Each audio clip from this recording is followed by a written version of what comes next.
You're listening to the New Old Heads podcast, shot live every Tuesday at twitch.tv/newoldheads and released every Thursday at noon via bringingdowntheband.com. The show is brought to you by Coleman Dental, Printfinity, Indie CD and Vinyl. Support the show directly by becoming a member at patreon.com/newoldheads. You are now tuned in to the New Old Heads podcast. I am Major 7th. The crew is in the building. We are locked and loaded. We are not violent. We locked and loaded. I don't think we needed that disclaimer, sir. Yeah.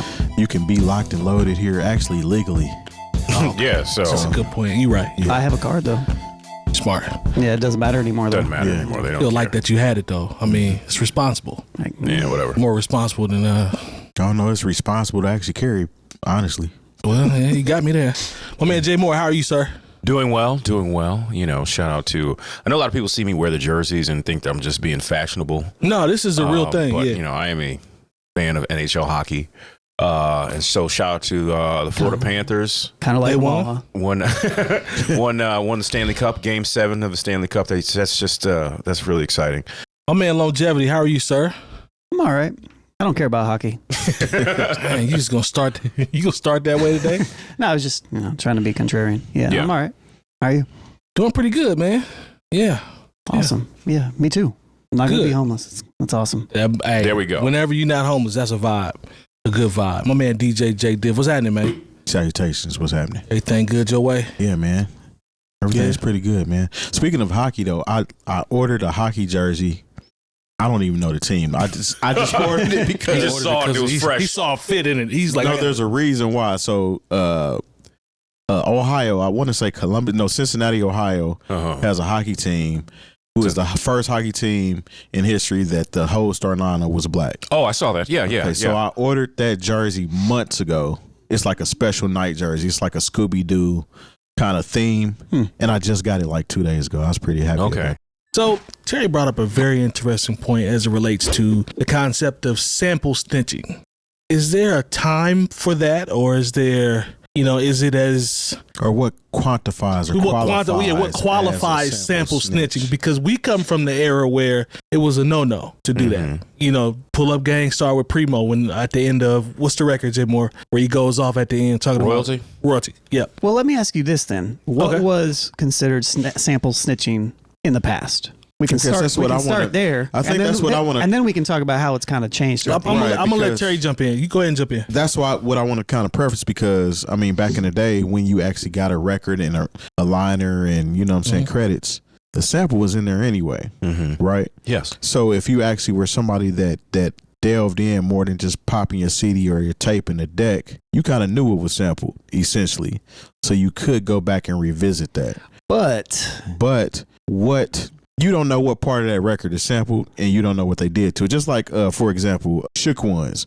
If you heard the original sample from Shook Ones, you would not be able to put that together. There's like no way possible. So is it a situation to where if it's not an obvious sample, I think it's okay? Well, if it's an obvious sample, it's okay to state it. But if it's not an obvious sample, you kind of keep it under wraps if you know So I about think it. there's another piece to what you're saying too, because yes, sometimes and oftentimes, especially on major releases, you would list the sample in the credits. But there's also an entire history and really a culture around not doing that. Purposely not doing and it. that's kind of where hip hop was. That's like one of the fundamental foundational blocks of sampling in hip hop, and that was that. So That's why people would cover the labels of the records they were playing, because Right. the break that I found, that's not for you. That's not for the public. This is what I'm going to do to move the crowd. it goes all the way back to DJing. Yes. So that's the other caveat to that as well. I would to extend on what you're saying. I don't think anybody has a problem with sharing samples that are listed by the artist. Like if I put out a record and I literally put in the credits and the liner notes that I've sampled these records, I don't care if somebody shares what that is personally. Right. I think to me, it goes down to taking money out of people's pockets when one of the foundational elements of hip hop and hip hop culture is sampling and understanding that you're going to potentially harm legends of the culture that sample years before this was like a thing where you could go and look stuff up and put it out there and you could harm their well-being in a time when they weren't making a lot of money for all the foundational blocks that they built. So is that speaking on somebody that may not have listed any of the sampling and now you're able to pick it up and somebody whoever was sampled are able to kind of see that information and in turn sue that artist? Is that okay? Because what you're doing is you're bringing, when you sample, quote unquote, sample snitch for something that's been under the radar forever, you're bringing unnecessary attention to that artist. That's a good phrase. And that part is the part that Primo and those guys are talking about, I think, because in the liner notes, I used to read them. I wanted the instrumentation, who played the keys. I just used to read that. But sample snitching, is the foundation is, why are you bringing this attention to this joint that I took 2 weeks to dig and find? Those are I think that's what the problem is. I think that's the root of a large part of the problem. Yeah, so is it more of a purist thing or is it more of a legal thing? It's both. I think it's both. I think it's both. And I would be curious to I feel like this is probably even more nuanced. Like, I'm sure this is a very interesting question for Pete Rock specifically. You know, and Primo, I bet they could delve even deeper into this as well. But I think it's both. You know, I do too. But for them specifically, considering they were there and they were the ones, I don't want to say hiding the records, but they were the ones digging. They were a part of that era and generation. Think about the time or the interview.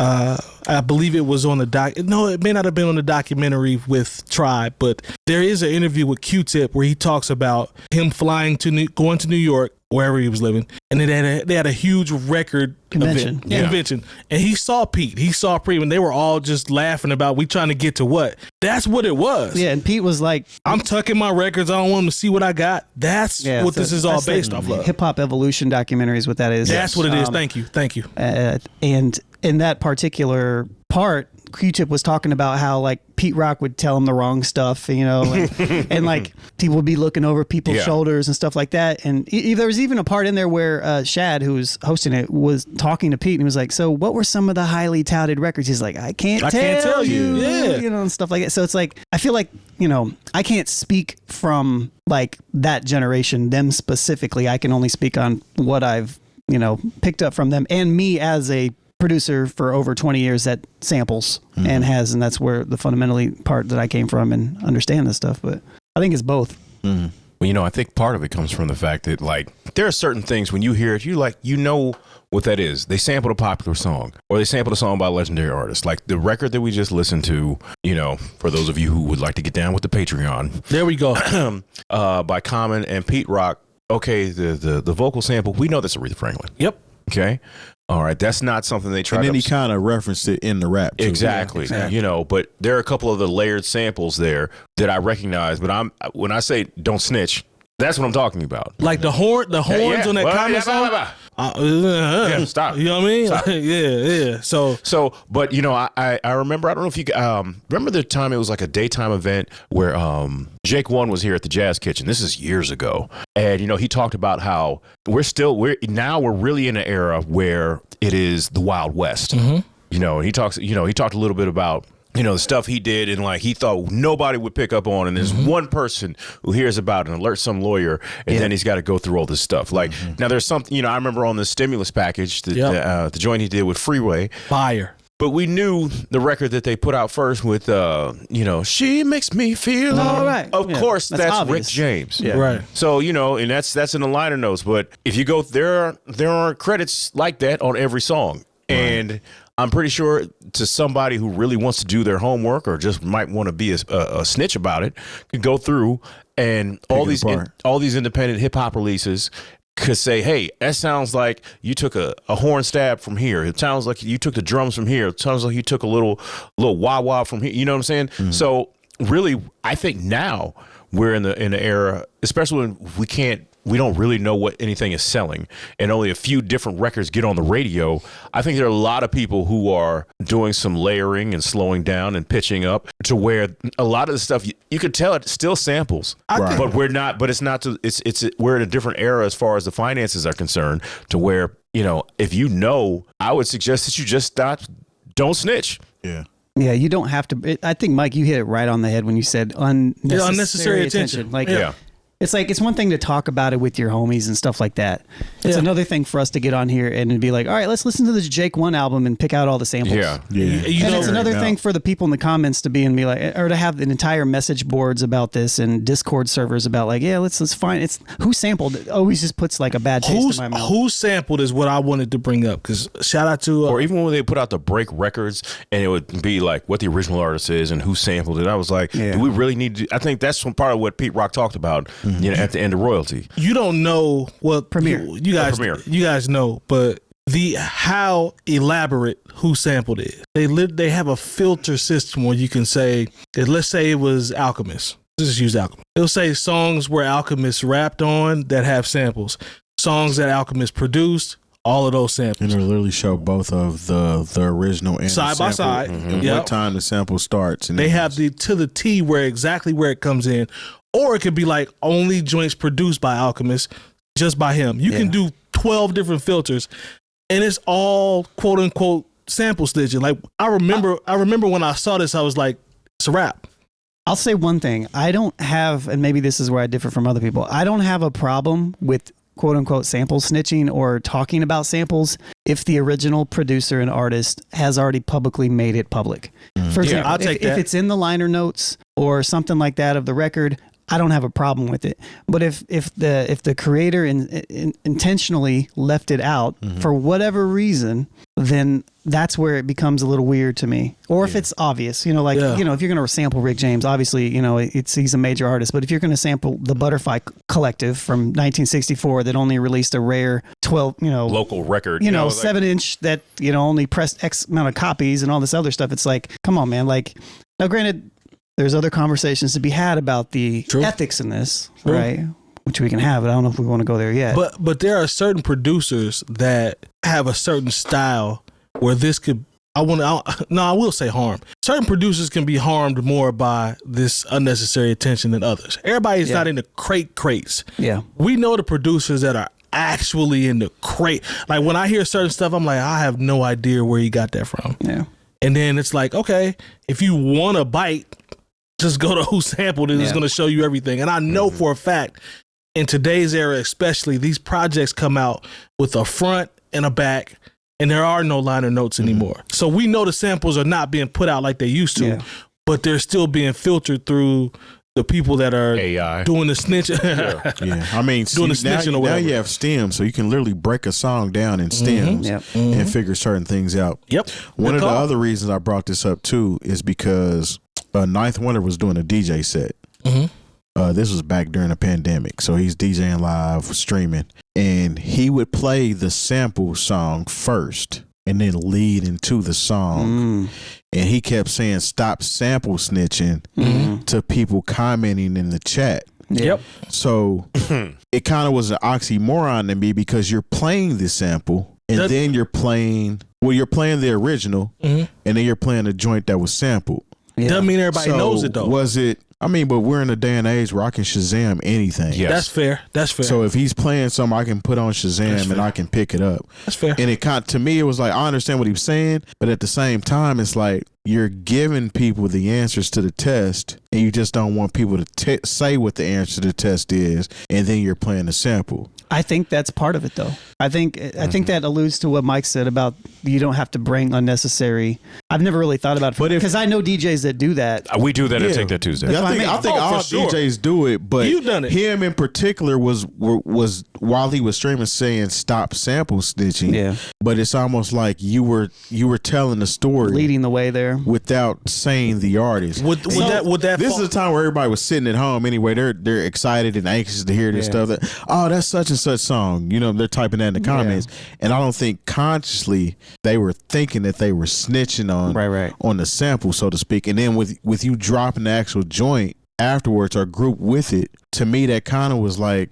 But would you think? And I ask you, would you think that them putting the comments about the sample into, like naming the sample in the comments, wouldn't that kind of fall under the unnecessary attention? Was that necessary to put that in there? But even though he's playing the joint, though, that doesn't mean you have to put them in there. You don't have to put the title of the records in there. You see what I'm saying? I think it also goes to what I see in the comment sections of like the bringing down the band stuff too, is like back when we used to share and I used to promote a lot of like just records from people would come into the comments and be like, what sample is this? And that always bothered me because from another angle too, because and I think it goes along with this because it's like a lot of them I think are like young producers and I think they're lazy. Like they're not digging. They want everything kind of handed to them. Like, what is that sample? Tell me, does anybody know what this sample is? And there's a very everything's microwave. There's a very interesting culture around that, and to me, that is sample snitching. Like if you go out and you're telling another producer what another producer makes, so they can go and try to make something the same way that the other person did. That kind of falls into that realm a little bit as well as lame and that's unoriginal. Corny. That's corny. And you know. That's corny. So that I think that's another element that we haven't really touched on yet. But what you mentioned, Terry, about the samples leading up from a DJ standpoint, I've never actually thought about that, but that is similar to. I mean, it's literally a DJ kind of telling himself. Even now, I've seen a lot of people, like even with this Kendrick joint, the Not Like Us. There's a DJ just put out a video last week. It's cold how he did it. He broke it all the way down. But he broke down the sample. And he's literally telling you where he pulled it from. Yes. The original. And then he plays dun, dun, dun, and he starts, you know what I'm saying, using the buttons to show you how it was sampled and lead it into the song. I want to ask what song it was because the only reason why not the sample snitch, but because I watched a video of somebody doing that and I don't think it's the same sample. The one I think Terry sometimes they do get it wrong because yes, they do. Somebody actually said that the sample was Ether at first. I heard and Mustard had to come back and be like, no, I didn't sample Ether when I did it. I never heard Ether. But he never said what he sampled either. But this DJ knew what he sampled. I see. So he's playing the original first, and then he starts chopping it on the spot, and then plays it. And that's been in with DJ culture on social media for a while now. Yeah. Where they'll play the sample and then chop it, and then lead into the song. I actually saw, to Terry's point, I actually saw a video, and I was amazed. It was a guy that's a DJ. He's extremely dope. He did what Terry's talking about for like 12 records. And just was going in and out, going through the controller, how it was assigned. Like, on my producer ear says, this is dope that you actually programmed it and was able to chop it back up to replay it yourself. That part is fire. But when I see the list and I say, okay, here go all the samples in the description on Instagram, I'm like, so does that qualify? So if a DJ is making social media content, he's using the song, originally playing the original song, and then chop it, and he names them to it, and he names them. Yeah, I mean, because he said, like I said, even if he doesn't name it, if he's playing that sample, somebody has Shazam, they can Shazam it, and it's going to tell you who it is. I'll be honest, I think that almost all of this would fall under the category of sample snitching. Okay. Even the DJing stuff, like I think my line has always been in the past around the producer thing that I mentioned about producers asking other producers about that stuff. That's always been a line for me. It's always been a line for me of involuntarily or voluntarily just giving stuff away in a public manner that you shouldn't be. But I've never really thought about the DJ aspect of it. And I think it's because of DJing being a fundamental part of the culture, hip hop in general. And so having those breaks is really what that's interesting. But Lone, I think you've had this before too, but I have had people say, yeah, this is a sample I got. I'm gonna send it to you. See what you can do with it. That's fine. That doesn't bother me. That's cool. That's cool. That's sharing amongst peers. Right. I've done that before where somebody's like, yo, man, here you go. This is what I found. I want to hear how you flip it. Yeah, but you're not gonna come and be like, yo, can I have your S directory of songs? Right. That part. Sorry, no. That part. I agree with you. Interesting. Yeah, I don't know if I have maybe I'm in the wrong too. We might be, because Terry made a good point about the lead-ins, but I don't know. It's just, and that's very popular nowadays. I feel knife on the comments, but I also feel where Terry's coming from, because you really are throwing a lob when you do the lead. Yeah, I might just be a hypocrite in this manner. It's almost a slippery slope at this point, because there's so many different avenues and angles you can go about doing it. Because as a DJ, it's almost like you expect that and you get hyped when you hear it and see how they did it. But in the same token, somebody else is like, damn, why'd he tell where the sample came from? Yeah. But it made for a good set. And some people may say, from the social media standpoint, somebody could be like, man, this is just, it's educational. I'm trying to put people on game as to how people make beats and sample. maybe I'm just trying to show people how that works and go through the process. Maybe people look at it that way. So I don't know. It's very subjective. There's a lot of gray area on this one because we know both sides. We've obviously are in the culture, so we know the ramifications of each side. But that unnecessary attention, man, that's you can get people in trouble doing that. But at the same time, I don't think as a DJ I would go out here and intentionally have a set of that. Have a set of something that's like really rare and like do that particular thing in a. I don't know. What do you, if you got any thoughts on this? Like if I do a set and I go from human nature to it ain't hard to tell, I don't think there's anything wrong with that. Because that's a common sample, though. Yeah, agreed. If I go from just whatever things that we know. And we know that people have cleared those samples. Yep. But if you go through and start looking in liner notes and be like, he didn't clear this. Yeah. Let me go ahead and I know that record. Let me go ahead and dig that record out. I like and that then record. start doing a whole. I'm gonna get back to that for the record. Yeah, you do a whole bunch of sample snitching on things that people probably have not cleared. Yep. And once again, like Jake one saying, "Hey man, right now it's the Wild Wild West." He wasn't lying. And there's right now it's like, hey man, I'd rather, we talked about this earlier concerning, just domestic issues. Sometimes it's better. Sometimes people are like, hey, I'll ask for forgiveness before I ask for permission.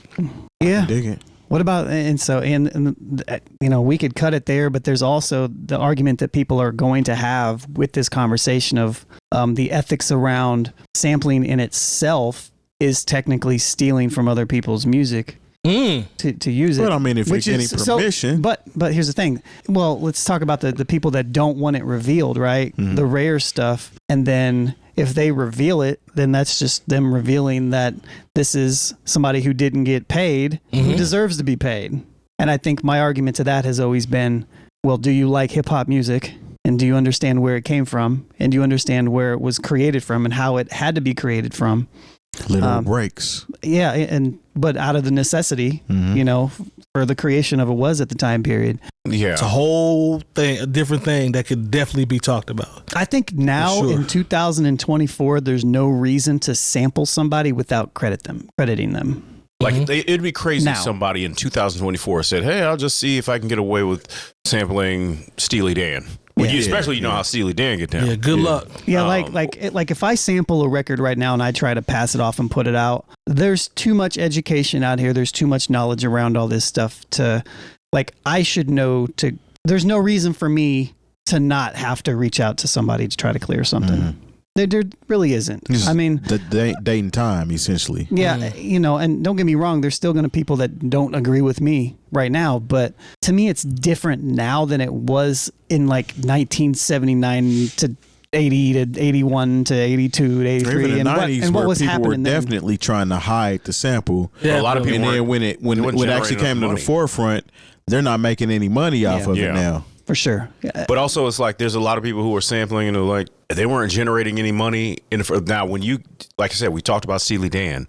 Like, okay, Deja Vu wound up being a major hit. Yeah. Steely Dan's not coming for you if it's just around the neighborhood. If you got, they not go bother you. 7,000 streams across all DSPs, right, chances are Steely Dan is not coming for you. Now, if you have a record, I think from a producer standpoint, if you sample something and you have a record that the artist has some level of buzz or significance or something to a higher level, you might want to be mindful, to Lone's point, and make sure that you at least reach out, do your due diligence, and cover those things, because that can come back to haunt you, especially if you're working with somebody. Because it happens to well-known producers and people that have made it. I mean, Dr. Dre had a suit that came up with 10 years after a song came out, but everybody's not Dr. Dre. They can go in, and if that need be, all right, I'll cut you the check or make sure the splits is right on that joint. Max. Everybody doesn't have the same success as him. True. Right. Because it can literally make or break an artist to the point where, okay, my biggest hit is now not mine, so I'm not making any money off of it. You know me off of this hit, but I'm paying everybody else but me. You know what I'm saying? Every time you hear it. I mean, it's just crazy when you think about De La Soul got caught up in this on their first album, and it's like all those because they had they had Hall and Oates, they had Parliament Funk, they cleared all that. They made all the paperwork was done on that, and I don't know if it was somebody who said, "Ain't nobody thinking about the Turtles." Then that's the one sample they didn't clear, and that's the one that got them in trouble. Yep. Yeah. And I think too, it's sometimes it's around intent. I think it's how you approach it as a producer. That's a good point. Like if you are looping stuff, I think I have more of a problem with looping than if you chop something up and kind of repurpose it. I think there's a difference. Yeah, well, you can rearrange like a break for sure. Yeah, classic breaks. You can rearrange stuff though. You can rearrange. But what I'm saying is like, if somebody's taking a record and they're chopping it up and they're repurposing it in a different type of manner, and maybe I'm a little biased here, I feel like that's way different than just taking a 1 measure, 2 measure, 4 measure part of a song where you're literally deriving everything from the original. Right. And then you're just looping that. Right. That is, to me, more so different. stealing intellectual property as opposed to taking a stab and then pitching it and doing all this other stuff. Now, granted, I'm biased because I do that, but and even when I play my own stuff, and most of my stuff's original anymore, except for when it's intentionally not, which I have projects that are intentionally not original, which you can look up the Lone Love series. But definitely. But I think that's different. It's a different approach, too. So did we actually clear the air on that, or is it kind of still? It's too gray, bro. I think we it's got too the gray, conversation man. started. I don't know. I don't know what else we could really say. I really want some people to chime in on this to kind of give us some feedback on what they think, or something to add to it, because I think it's something that needs to be known. I'd like to hear from both the creatives and just consumers. Just like to get a opinion, you know what I mean, like a view from both angles. Mm-hmm. I have a feeling I know what the creatives are going to say, but I'd love to see what the consumer says. Mm-hmm. I don't care. I think the consumers are not going to care. I don't know, because man. they don't listen. You got to understand, they don't listen to music the same way. Yeah. So to them, it's just entertainment. It's just the difference is going to be like age range in certain types of producers. You think that's where it's going to start getting divided? People that love like making Griselda type beats are going to be anti. Yeah. People that, because we know those that are original are probably going to be the other way around. You know, people that are from like the 80s and the 90s are probably going to be anti. People that are from 2000 and was born in 1990 or 2004 probably don't even care and think that it's an issue. So they're like, dang, Lon, you might have just nailed the whole thing, really. The way you broke the eras down, because the Griselda people going to be like, nah, we don't. Because the thing is, I'll listen to a West Side Gun Project. I was like, I know this is a sample, but I have no idea where it's from. Mm-hmm. yeah. They be in the craze though. A lot of that stuff is recycled. It is. It's just like, okay, you just heard that Alchemist used this record and you went and found a different part of the song. Well, yeah. Well, that was big. That was real big in the 90s too, though. No. Because, I mean, we've even had this conversation about Between the Sheets. Okay. And how many times that was sampled. That was a popular and record. people were using different parts of the song. But think about the difference it's between... a popular Lon's record. talking about the more sheets rare and joints, ignorant. Yeah. But it was a different... See, the ignorant was more of a chop, though. But it was still a whole part of the song. You could tell that they had to pay for it because it's Rockefeller and Jay-Z. Yes, but yes. Think about the difference between You Can't Touch This and Kingdom Come. Yeah. Now that's a chop. Kingdom Come is a chop. That was crazy. But I think the distinct difference here is the style of record that you're chopping and how big it is. Like back in the 90s, they're not over here telling each other what records they're sampling. They're just randomly finding them and sampling them, as opposed to now where people are like intentionally looking up to see, oh, well, if Alchemist used this, or if Derringer used this, or if this Madlib used this, maybe I can chop it up too in my own way. I have a question for you. I have a question specifically for you. I'm sorry, I don't want to. We can get to. I know we got a little time, but remember we talked about intention. Okay. So we talked about looping versus chopping, which we can do both. We grew up that way. Original too. We grew up that way. Mm-hmm. What about? I'll give you a 4-bar loop with added instrumentation. Does that change? If I got keys, live bass, and maybe we're going to throw in a couple horns and I arrange it around the 4 bars, does that change how you feel versus just a straight loop and we're just going to get right on up out of here? Like orchestration around the loop. Kind of, but not really. Okay. And I know that you do that. Oh yeah, I'm just, the reason I'm asking is because I know where you're coming from. I know both. I know both. And not that that's the only thing you do or anything. No, but you know what I mean. But I know you do that, and the records you do that with are super fire. But to me, that's still looping. I think it's not quite the same as using the loop as a crutch. Okay, there we go. I don't think there's any crutches involved in that at all. I think it's just making a good record. Yeah. But I think it's kind of still same. closer. Yeah. But from the same, it's the same idea of using a drum break that somebody makes versus chopping that drum break up. You know how that goes. Yeah, because you can turn a drum loop or a drum break into something completely different. That's facts. Yeah. That's facts. Thanks to our partners. Dr. Coleman of Coleman Dental is our go-to dentist. He's a longtime Indianapolis arts and music supporter located right in Broad Ripple. Printfinity is a screen printing shop based in Indianapolis, owned and operated by our own DJ Jay Diff. Our good friends at Indie CD and Vinyl operate one of the best record stores in North America. Shop new and used in their site or visit them in person. And the best way to support the New Old Heads is to visit our Patreon and become a member for as little as $3 a month. All details on newoldheads.com. Good old Kendrick Lamar popped out, literally. You had to show. And had to say, thank you. On Juneteenth. On Juneteenth, yes, indeed. With a very, very well thought out, well executed show on Amazon Prime. But it is my belief, and this is just, I know Lone hates the people. If you watch the show, you know what that means. It's my belief that Kendrick maybe his ultimate goal may be misunderstood or maybe a little bit overlooked. I didn't realize what it was until I saw towards the end of the show. They started doing the unity push and everybody was on the stage. I thought it was a dope moment. Mm-hmm. Then he goes to the hood, goes back to Compton and shoots a video. DeMar DeRozan's still there. All these kids are still there. And I think the conversation about he's not the new Pac and he's just doing this because I'm tired of comparisons. That's what I'm getting to, bro. It's like he's not the new Pac. And he just has a lot of people that likes him where he's from in his hood and all this. I think that takes away from what he's actually trying to do. Like the comparisons, I don't care about those. I'm going to be alone now. I don't care about that. Pac was in our era. We grew up, whatever. This is his moment, and this is the way that he's doing it. So how do y'all feel about that? Because I thought the concert was dope, but I feel like a lot of Drake's... When I say Drake, I'm talking about the stands or people that are with him now for no reason. They really just hate Kendrick. They're all just coming out in droves all those now. Crodies. Bro, like the Drake fans that are not Drake fans are coming out in droves now. Like they're finding every reason to be mad that he's in his own hood. They've been outside. But Terry, they on 10 now. Well, let's cut one thing real quick.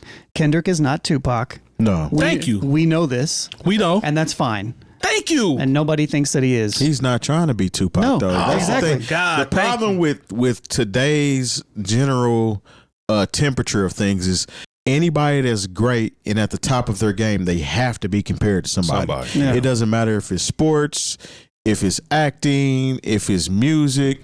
They have to have a comparison. Right.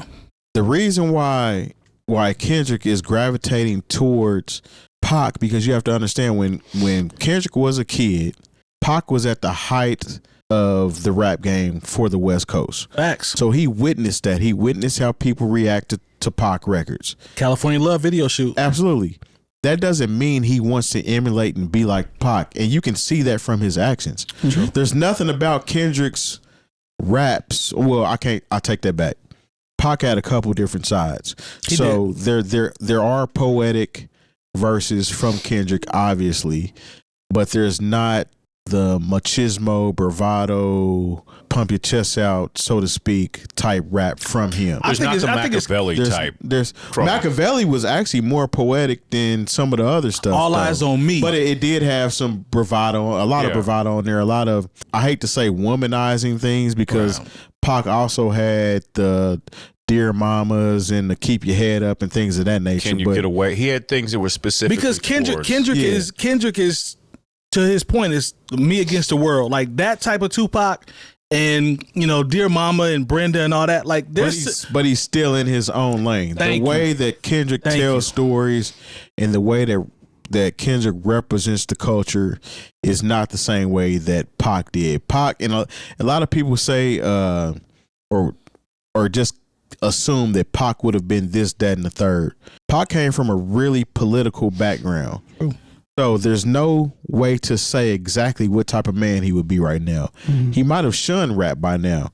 He might have kept doing it and just became better and better and better at it, or he might have turned into an actor. He might have been Will Smith, essentially. Right. Nobody knows what Pac would have been, but to compare, the only comparison of Pac and Kendrick is they both claim the West Coast. In my personal opinion. Why do you all think that everyone is to the point now where they're trying to find either something that is negative or something to discredit Kendrick, but in all actuality, the movement to me appears to be beyond the diss and it's more positive. Like, I feel like people are reaching for you. We grabbing for straws at this point. Because that's what we do. Is that just culturally or what? Not saying us, not saying the people who are sitting at this table. Because they're not like us. Exactly. I see you. But a lot of times people have to find a negative angle to almost anything. Like, you could be out here and say, I'm giving away shoes. I saw this. I'm giving away shoes to kids who don't have them.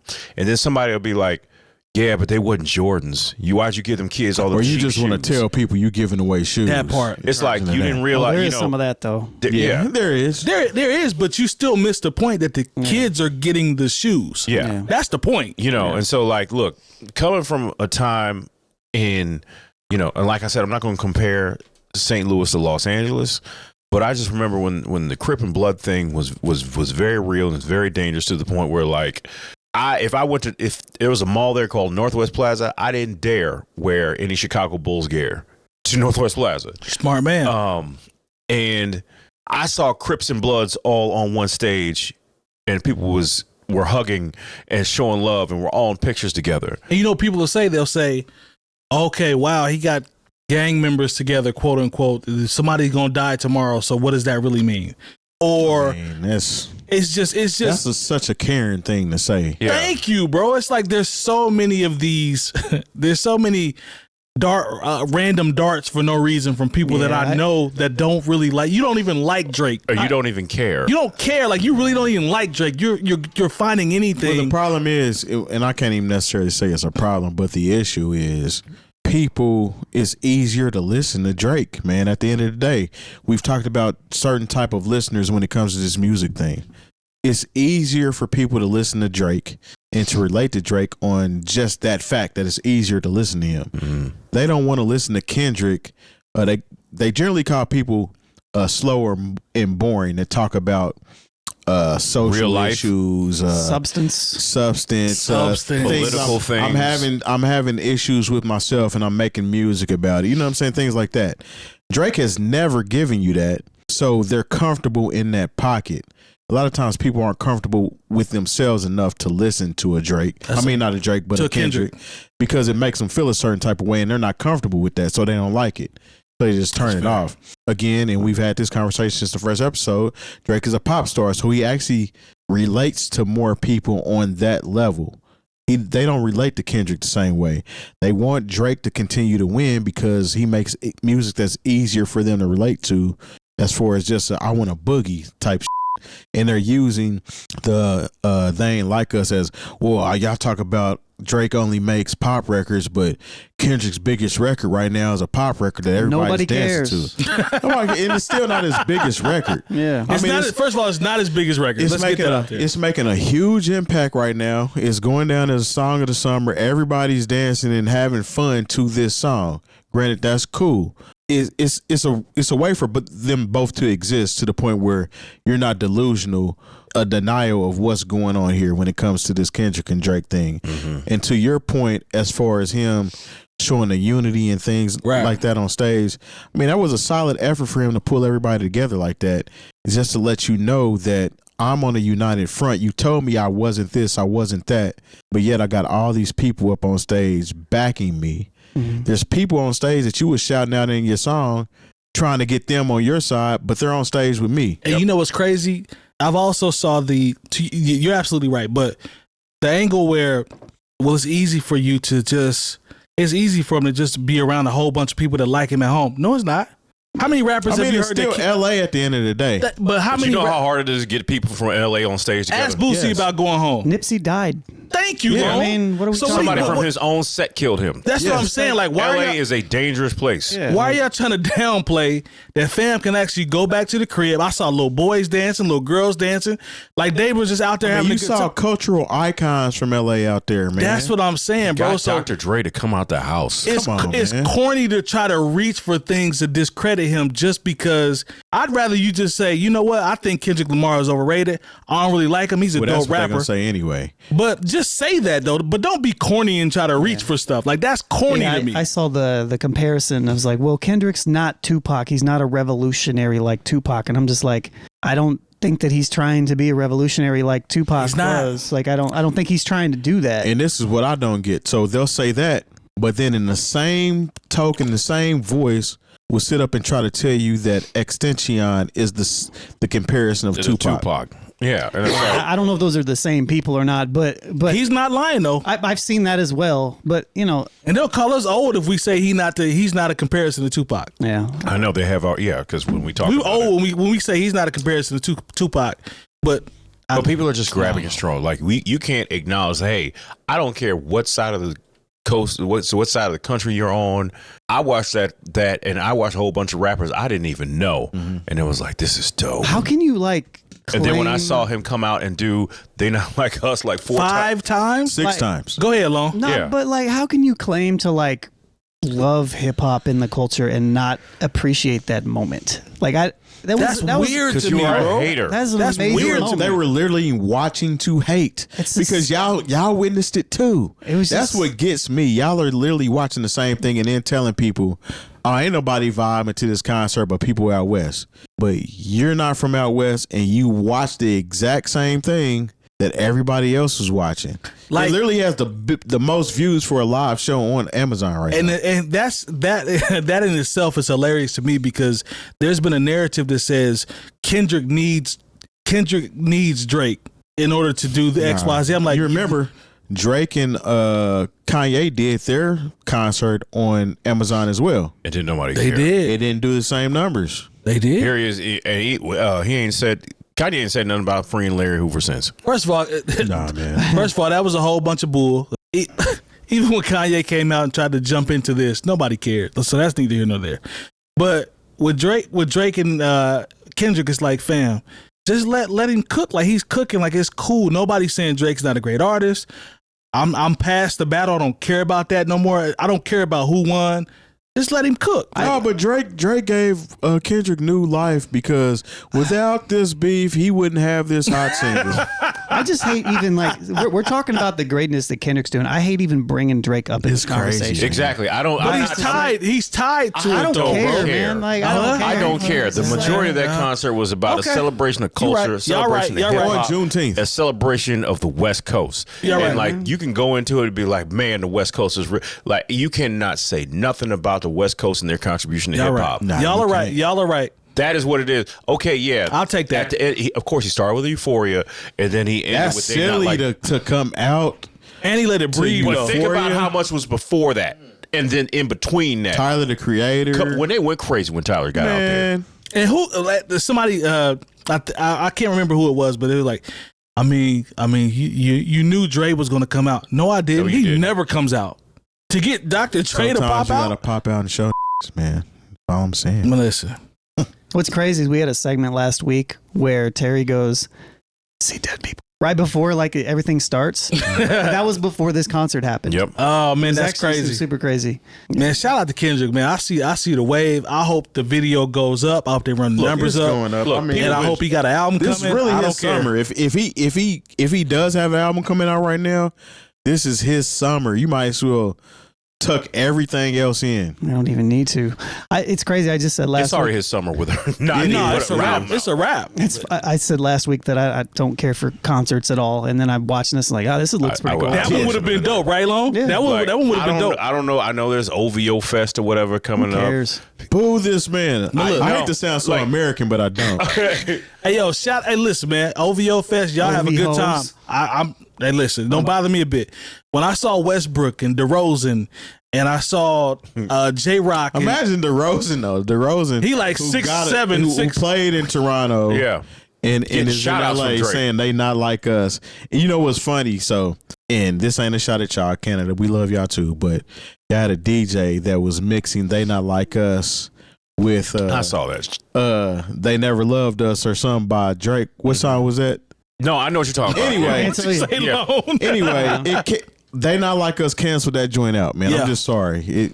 It is what it is. And you know DeRozan 100% never loved us. Yeah, that's the one. And you know DeRozan 100% from Compton. Like Westbrook, they from out there. Yeah. So when I saw that, and I saw even with J Rock, and I think it was J Rock, Black Hippie, that whole thing jumped off when they were helping Ab-Soul, because I didn't realize Ab-Soul had the issue with his vision. Yeah. I didn't realize that. That's why he always has on shades. I did not know that. So when I saw them helping him out before he did like the 616 in LA joint or whatever, that was a dope moment.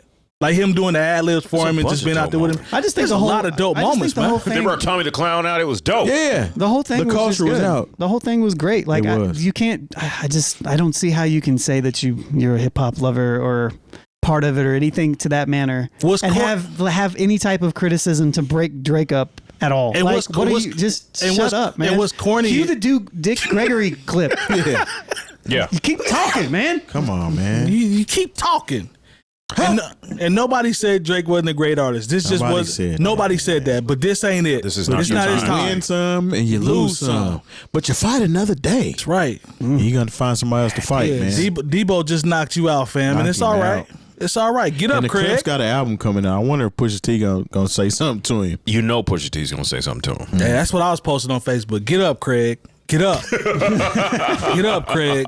Metro Boomin, who obviously is a beyond successful producer at this point. Parkway North. St. Yeah, Louis. man. Like Buddy is beyond successful at this point. He says he plans to start releasing his albums on streaming services. So this last drop that he's going to do, whatever his project is going to be, he's going to drop that, and then after that, no more DSPs. And there was another topic that I had that kind of relates to this. It was in relation to direct to consumer, where Empire, they partnered with Bandcamp, which I didn't see this coming. Empire owns Bandcamp. I thought it was a part. Do they own them? I think so. Did I misread it? Because they said they were going to bring artists over from Empire to start to take advantage of direct to consumer with wax and, cassettes and merch and all that type of stuff. They listed maybe 6 or 7 artists. I did not know they owned them. If they did, I misread it. So that's on me. I'm sorry. It wasn't Empire. It was Epic. Oh, Epic. Okay. So I got that. Epic owns. Yeah, they sold to Epic in 2002. Oh wow. I didn't know that. 2002. Epic Games. Yeah. Well, Epic Games. So not Oh, Epic. okay. The record. But there's a video. Epic Games, if you don't know, that's like Unreal. Yeah, I'm familiar with Yeah. that. Yeah. I'm sorry. I should have been. There's a video along with I did a timestamp for Curtis King, where he kind of broke down the Empire partnership with Bandcamp as it relates to how that works and how they're going to bring artists over. Because this dude has good content, man. So he breaks things down. I like his angles too. Your direct Empire artists include Key Glock, Conway the Machine, Dinner Party, Olamide, Asaki, Black Sheriff, and Shabuzi will be joining the direct-to-fan platform. The partnership means that Empire artists can sell digital releases, vinyl, and exclusive merchandise directly to Bandcamp users.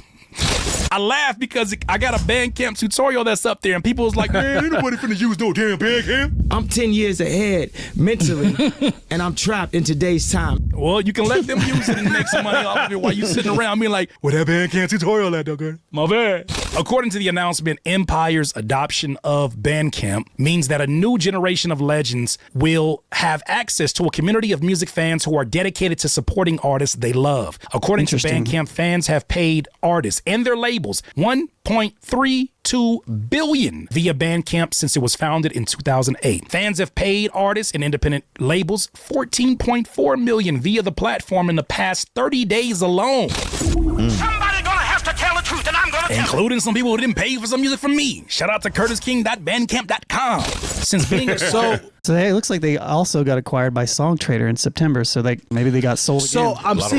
I'm seeing comments that say labels and distribution companies are starting to try to take over one of the last few websites that has a direct to consumer, the purest form, if you will. What do y'all think about this? Because shouldn't those artists have the right to be able to, I guess, have the direct to consumer experience, or is this just distributors just being greedy at this point? Because Bandcamp clearly has been telling fine. what it is, Lone. What's your favorite word? I mean, you know what it is. I know what it is. I just want you to say it. I mean, it's definitely capitalism. Thank you. But it's no. I don't like this at all.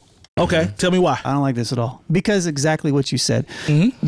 The when we think of all the models of the way that people consume music and content in the world, right? Mm-hmm. Or let's just keep it at content. Facebook back in the day, YouTube back in the day, supported creatives. MySpace. Supportive call, creatives, the way everything works, like you just had to have good content. Yes. And you had to just continue to do it, and it just kind of worked. And if you worked hard enough, and it was the closest to a meritocracy in this thing that I think has existed since. Yep. What happened around 2015 is Facebook introduced this new ranking algorithm. And I know this specifically because when it happened, because I was bringing down the band on Facebook. I grew from 800 followers to 4,500 followers, and I did this organically. And right around the time when I hit that 4,500, Facebook introduced this. And what happened was, instead of reaching the 1,000 to 2,000, 3,000, 4,000 people that I should be reaching, the people that said they want to follow this account, they made it to where, you're only going to reach about 50 of those people. And if you want to reach the rest of those people, you have to pay money. Subscription And based. I haven't been back to promote. And that's why if you follow Bringing Down the Band, you'll notice I don't do anything with it. It just sits and it's all automated. I remember when you stopped. Then Instagram bought it. Or Instagram got bought by Facebook. Mm-hmm. TikTok formed its model of where I'm getting to a point here, right? So TikTok has their model at the same time to where we have 15,000 followers on our TikTok page. But when you go to TikTok, what shows up? It's the For You page. Mm-hmm.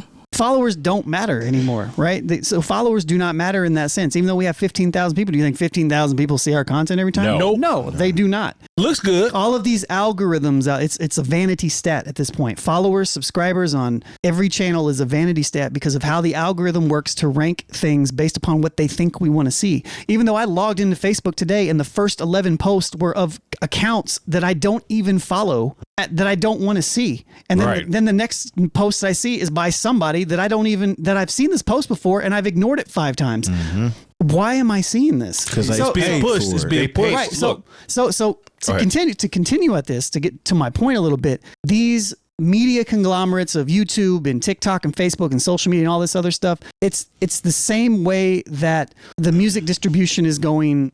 They're married in a very interesting way. The problem is that creatives do not have a direct to consumer model to what back in the 2000s it was like leaning towards, right? I could have a Facebook page and I could probably reach the people that want to reach me as a musician, right? I can do those things. But with this new algorithmic model, the thing is that labels are also struggling with this as well. Yep. But them trying to tap into, try to I don't know what exactly this is going to turn into. I don't have a problem with them having their artists having Bandcamp accounts. Right. But I hope it doesn't change the direct to consumer experience. I hope it only makes it better. The model that already exists with Bandcamp. Within Bandcamp. If that changes and leans more towards this streaming model and what streaming is doing to artists. I agree. To where I'm even realistically thinking I don't think streaming is beneficial to any artist at all anymore. I'm really getting to that point. Yeah. And even with the stuff that we do, like putting our stuff out on all these platforms, I almost want to go strictly direct consumer with the stuff that we're doing. I've thought about that, bro. It's just, it's really bad. And so when I see this, I just don't like it. They just need to stay away. Look, whenever these companies, these billion-dollar companies, people have to worry about shareholders that buy some smaller company. They're never thinking, we should do something for the creators. It's never. They're thinking about, hey, how can we get more advertising dollars and figure out a way for us to make more money? They're never thinking about, hey, look, let me tell you something. And I think I've brought this up before. Mm-hmm. I, on YouTube, do not subscribe to Drink Champs, but I'll watch one of our clips And instead of going to another one of our clips or going to something else that I, subscribe to, it'll go to Drink Champs. Yep. Somebody that would only work in our benefit if Drink Champs showed us next. Exactly, but I know it doesn't. Right. Because I know, for lack of a better term, somebody's hit the button on Drink Champs. They already have their money together with these advertising companies, and I'm not mad at them. Okay, they have the leverage to do that. But it's just a clear example of how when these companies get involved and they feel like they're going to swallow up another company, they're not thinking, oh, how can we get more artist exposure on Bandcamp?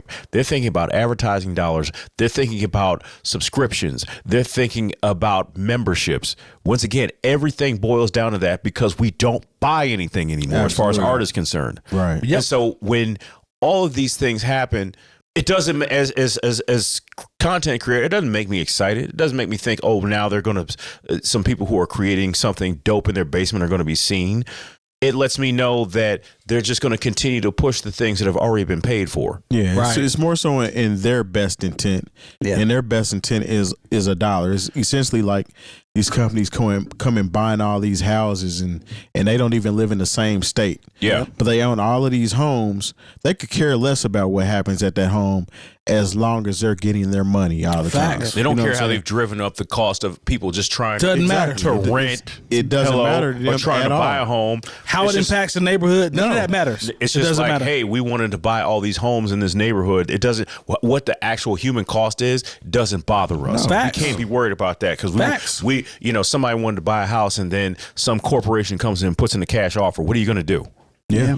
It's bad. Send me my rent check. It's bad for the economy. It's bad for this is bad for the creative economy. Yes. Bad for the community of the very few things us as creators can latch onto to really have any type of autonomy over the stuff that we're trying to create and reach people. Patreon is, hey man, Patreon is trying to do the right thing as well. Yeah. I will throw that out there. So shouts to them and shouts to Bandcamp. But Bandcamp is to Lone's point, Bandcamp is one of the last few things where it's pure. You can get right to the people that like you, and you can actually see the pics, like the profiles for the people that like you, and they can put comments on there, and it's direct to consumer. That's one of the few purest forms where you can actually still do that. If labels start to infiltrate that and maybe change the model, to your point, who knows what it might be? It might strip away everything that they've built, because Bandcamp clearly doesn't need this, but there has to be something on the back end that we're missing. Money. Outside of capitalism. Capitalism is obvious, but well, I just mean like something. It was sold one time and then it was sold again. And it's who knows what we talked about this a few years ago, I think, when it was first acquired, like or maybe we didn't talk about it, but there was something about what is this going to change once it's acquired, know? And look, man, all I know, I took a Lyft. And there's advertising on the Lyft about stuff I could buy. They're going to find a way to squeeze advertising in everything. Yes. Facts. Yeah. Facts. Y'all remember the $1 million website that existed before everything was how it is now, where you just bought pretty much an advertisement on that site. The whole page was nothing but advertisements. Yeah. And whoever created that page literally made $1 million off of it. Just from people putting their business and whatever they had going on to where you can just click on it and go directly to it. This is before Google. And look, I don't have a problem with advertisements as advertisements. I think that's okay. I think that's a cool way to, monetize the things that you want to do and to bring more money into it. But when you start, you mentioned it, Jay, once you sell it off a little bit and you start trying to make a little bit more money than the money that you're making, and you're trying to maximize those profits, which is what capitalism is. Once you start to really get into that, that's where it becomes problematic, because the shareholders get involved and they want you to squeeze everything out of it. Exactly. They want to know, it was like, okay, we need to move our stock price up 1/4 point. Okay. If we got to do it, it's the same thing like now when you get on Twitter, X, I'm sorry. Now it's like, hey, do you want to subscribe?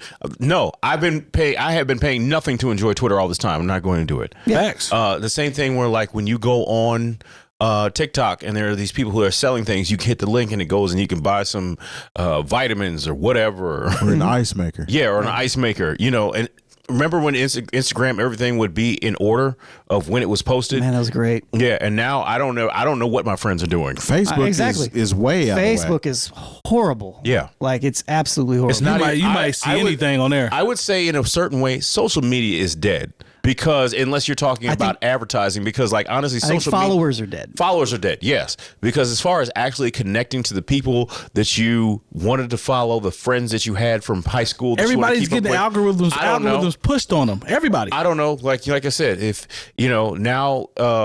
I open up Instagram and I know I'm going to see like stuff about the stock market, vintage cars, Transformers, and girls and girls of ambiguous racial makeup with big asses. I like that. I like how you put that. I like you know what I'm saying? Like to a certain extent, I'm like, oh, I appreciate this, but at the same time, I like to know who the person I actually followed, who I wanted to know what's going on with their life. But it's also like I know when I post a flyer on Instagram. Like I'll look up, I'll be like, "Hey, only 12 people saw this." I know more than 12 people saw it. It got buried in the algorithm. They didn't see it. But it's no point in trying to like, if you're some of these people who are trying to promote events, and if you think you're gonna get your event promoted and you didn't pay no money, you might as well forget it. You better pay. What was the old saying in radio? You better pay to play.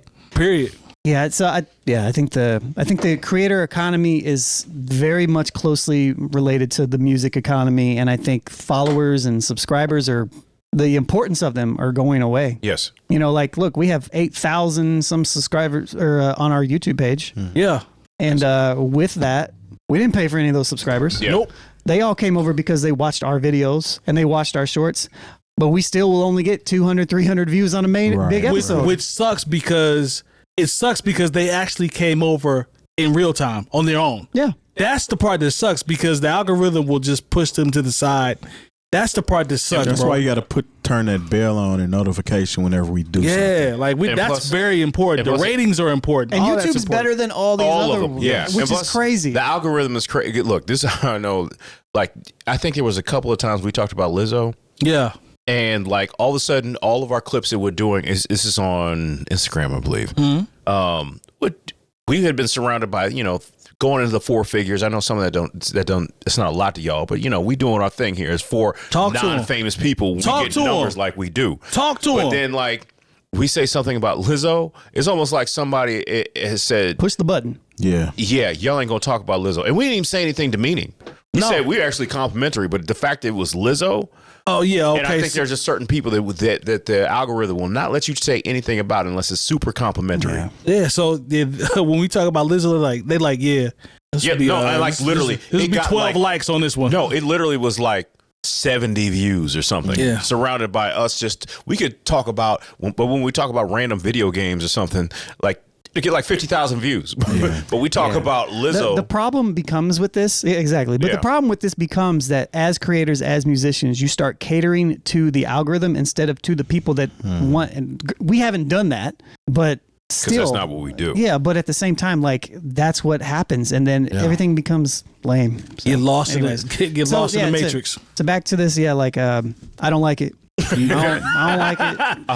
do not like it. I did not like it. I think that's the consensus. And I would hate it. I would hate if all of a sudden Bandcamp started pushing these major artists more than it did the other people. And that's the problem. That's what's coming. The part. That's what's coming. And I think that's the part that's going to start coming. Is like we're going to start easing. Conway's on here. Let's check out his stuff. We're going to start easing instead of Rome Streets or exactly, bro. Hey, Ludacris has a new song. Yeah, exactly. Instead of 14KT or tall black guy, people like that do great on Bandcamp. Yeah. Let's push them to the side for Conway, who already has a machine and that's then a bar behind him. And then Drake gets on there. Yeah, but then also, oh my god! But then before you play that song, you can sell some soap. Yeah, or you can sell Geico insurance. Yeah, but at the same time, I feel like I do like the idea of being able to stream something and make money from it, and that they can directly purchase it right there. Yeah, the only thing I don't know how that works. The only thing I will add to this conversation is that I think it's solid that Metro Boomin wants to pretty much make all the profit from his music. I'm not mad at that. I understand that, and we've had these conversations many times before. Think? Who knows? But in the same token, this is leading in the right way as far as artists gaining their own proprietorship and being able to make the money off of their product like they should versus the big companies making all the money off of it. So I give them kudos for that. Anybody to follow suit, as long as it doesn't compromise the artists that have been using that platform because they can't eat any other way than that platform versus somebody that's a big artist who has radio play, streaming numbers are crazy. You're working with the biggest artists, and now you decide to withdraw from the big machine, so to speak, and go to where the kind of music purists are making. It's almost like going back down to the ground level. Like I have access to everything else, but I also want to be greedy and go back down to the ground level and get those people as well. And it also depends on the platform. Like I don't have a problem if he does this if Bandcamp treats him like a regular person. Exactly. You know what I mean? No special stuff. If he wants to come over on the Bandcamp and put it out that way, cool. Killer Mike put Michael on Bandcamp. Yep.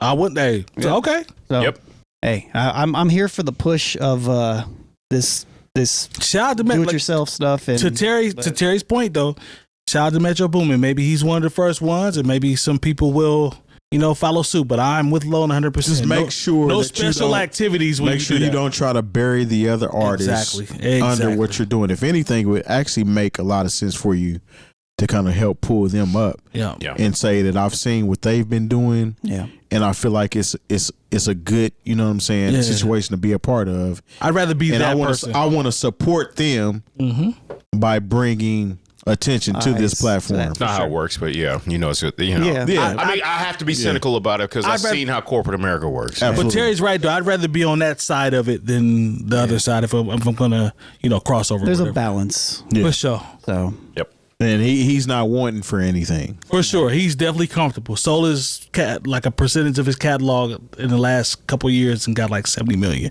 So he's straight. Absolutely. All right, man. Shout out to, if you were with us tonight, I didn't see the chat, but if you weren't, that's cool. If you were lurking, that's cool. We still appreciate you.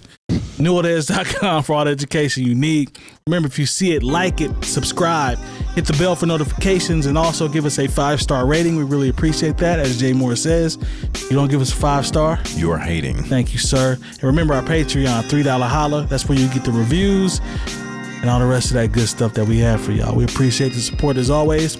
We'll see you next week. Yep. Peace. In a minute.